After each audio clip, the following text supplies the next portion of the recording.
नमस्कार, news flash में आपका स्वागत है। बढ़ते हैं आज की ताज़ा खबरों की ओर।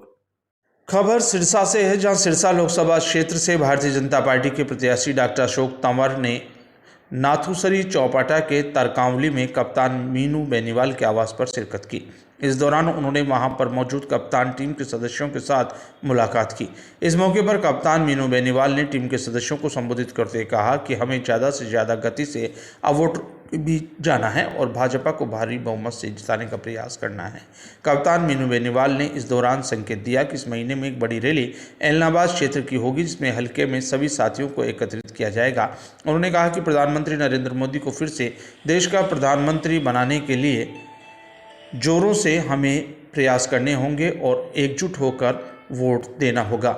उन्होंने कहा कि भाजपा को वोट डालना है। हमारा चुनाव प्रचार पूरे जोर पर है और विपक्ष के पास अभी तक उम्मीदवार नहीं है। सभी मिलकर कमल के फूल चुनाव निशान को जिताने के लिए जुट जाएं। उन्होंने कहा कि मोदी सरकार ने हर वर्ग के कल्याण को पंख दिए हैं। इस मौके पर डॉक्टर तंवर ने कहा कि मोदी जी का विजन देश को दुनिया का सिरमौर बनाना है, इसलिए आप सभी कार्यकर्ता साथी अपने आप को अशोक तंवर समझकर काम करें और कंधे से कंधा मिलाकर चलें, ताकि हमारी पार्टी का 400 पार का आंकड़ा हम पार कर सकें। उन्होंने कहा कि अशोक तंवर अपनी पूरी ताकत के साथ जीत की डगर पर बढ़ रहा है। अपने इस जीत का आंकड़ा बड़ा करना है। साथी गोदारा जी और सामने बैठे सभी साथी, किसी का नाम छूट जाए तो माफी भी चाहूंगा। दोनों भाइयों ने आपके सामने बात रखी कि आज कोई कार्यक्रम इस तरीके का नहीं था, ना मुझे पता था। हमारी तो ये बात हुई थी, अब आधिकारिक तौर पे एक ही पार्टी में हमें एक पार्टी में नहीं थे, तब भी इनसे भी पुराने संबंध है, इनसे भी पुराने संबंध है और ये संबंध सिरसा आने से पुराने हैं। सिरसा तो 15 साल पहले आया, लेकिन क्योंकि राजनीति में एक दूसरे को जानते हैं, एक दूसरे के साथ काम करते हैं और जब भाव और भावना एक होती है तो फिर ठीक सब अपने आप हो जाता है।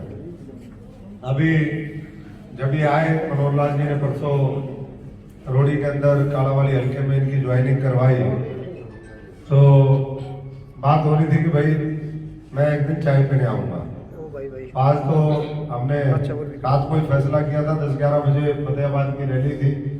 उसके बाद मैं और आदित्य जी आ रहे थे, हमने कहा बात करें जी, एक बार अगर कल है तो चाय पीने चलेंगे, थोड़ा सा सबसे मुलाकात भी हो जाएगी, चर्चा भी हो जाएगी। तो ये मेरे को भी पता है मीनू जी की आपकी क्षमता, आपके साथियों की क्षमता तो बहुत मजबूत है और निश्चित तौर पर जो आपने कहा कि भाई 28 तारीख को, 28 मतलब पहले फिक्स कर लिया आपने, लगता है तो फिर हो गया, जब आपको लग रहा तो हो ही जाएगा।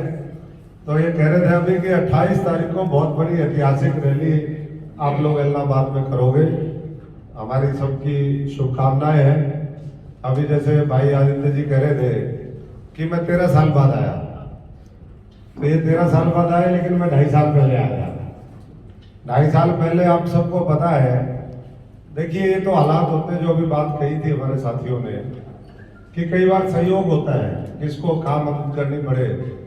हमारे तो 3 चुनाव इनेलो के सामने हम लड़े, बाद में इनेलो अलग अलग होगी, उन्हीं के प्रत्याशियों के साथ। पिछली बार भारतीय जनता पार्टी यहाँ पर जीती, लेकिन जब हमने सारी परिस्थिति, उसमें हम बहुत ज्यादा लंबी चौड़ी चर्चा ना करें कि किस तरीके से पार्टियां शोषण करती हैं, और जब आप सच्चाई ईमानदारी के रास्ते पे हो, पूरी 100% की 200,000% के साथ आप किसी के साथ दिल जान से लगे हुए होते हो, जब वो धोखा देता है तो फिर आदमी के काबू की बात नहीं होती। आज आप सारे काम कर रहे हो, आपके साथ कोई गलत करेगा तो भाई मीनू बेनीवाल जी को भी बर्दाश्त नहीं करना चाहिए, मुझे भी नहीं करना चाहिए और इनको भी नहीं करना चाहिए। तो हालात बने, हमने छोड़ दी। उसके बाद किसान आंदोलन आया, किसान आंदोलन में हम